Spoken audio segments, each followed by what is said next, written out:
بسم الله الرحمن الرحيم الحمد لله والصلاة والسلام على رسول الله وعلى آله وصحبه وسلم أما بعد. The reason I'm recording this voice note or voice clip is a clarification inshallah, because we mentioned during one of the durus on al-mabadi al-mufida that there are 4 who are going to be exempt from the questioning of the grave, and this statement I said based on differing that has occurred between the scholars with regards to this issue. Some of the scholars, they mention different things based on various reasonings. It's an issue of ijtihad amongst the scholars. So some of them, the ijtihad or the differing rotates and revolves around 6 groups of people: the prophets, the siddiqun, the truthful, the shuhada, those who die in battle, the infants, those who are insane, and likewise the murabitun, those who stand guard on the frontiers guarding the Muslims. It's mainly around these 6 that the scholars differed. So we mentioned in the dars that there are 4 who are exempt. Those 4 who are exempt, we didn't mention them specifically, but we said there's 4. Those 4, what I intended when I said those 4 is the prophets, the siddiqun, the shuhada, and the murabitun, those who stand guard over the Muslims. These 4. But after looking at the explanation of Sheikh Muhammad Bajamal, his explanation of Lamiyah of Shaykh al-Islam ibn Taymiyyah, it seems like these 3 who have just been posted on the post above are the ones who are going to be exempt based on the evidences cited. Those 3 are the prophets, the martyrs who die on the battlefield, and the murabitun, those who stand guard over the Muslims on the frontiers. And the evidences have been cited. The reason why we have excluded as-siddiqun, the truthful, is because this is a matter from the matters of the unseen, and issues such as these, issues which are from the matters of the unseen, they are based on evidence, because we have no knowledge.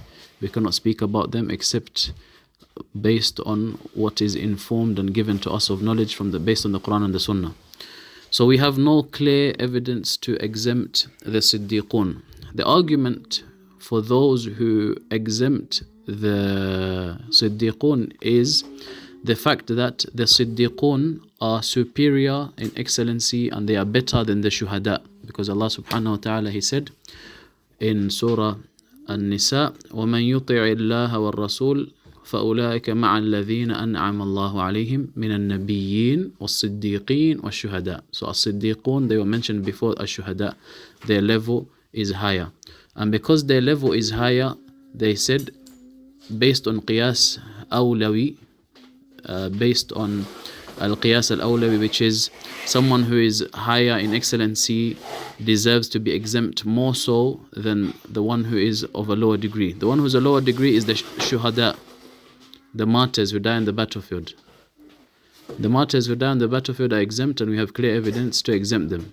So if they are inferior in excellency to the siddiqun, then it goes without saying that the siddiqun should be exempt. This is the argument for those who make an exception for the siddiqun and say they're not going to be questioned in the grave. However, Shaykh Muhammad Bajamal, he argued and mentioned that the fact that someone is better than someone else does not mean that they are better in all aspects, in all angles.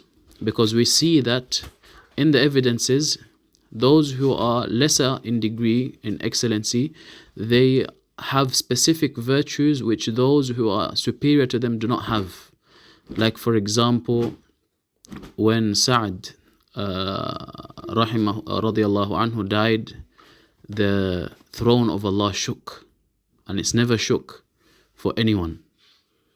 That is an excellence, a virtue that's specific to him, although Abu Bakr, Umar is better than him, but they do not have this virtue. So it's possible that someone who is lesser in degree, he is special in a particular way. He has a special virtue that those who are better than him do not have. Like the example of the shuhada, they will come on the Day of Judgment with blood. Their blood will be like blood, but it will smell like musk. Is this for everyone? Although there are people who are better than them, like the prophets and the siddiqun are better than them, but they won't have this. And there are other examples. Handala, for example, we took in yesterday's lesson. Handala was washed by the angels. Is this something that's for everyone? Is Abu Bakr better than Handala? Is Umar better than Handala? Yes. But were they washed by the angels? No. So it's possible that someone who is of a lesser degree, Allah subhanahu wa ta'ala favors him with a specific virtue, but this does not necessitate them being better. طيب. So likewise, this is applicable here.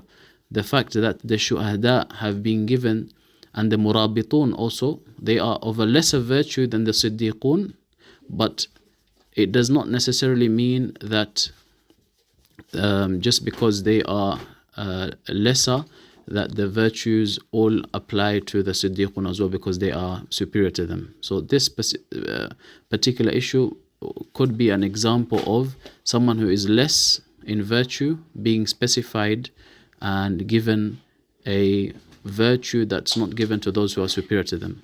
So just because they are better, the siddiqun are better, we can't apply qiyas awlawi and say khalas, it applies to them more so than these. Do you understand? So this argument is very strong, and therefore I retract from saying that there's 4 and return to this qawl here of Sheikh Muhammad Bajamal, that those who are exempt from the question of the grave is 3. Barakallahu fikum.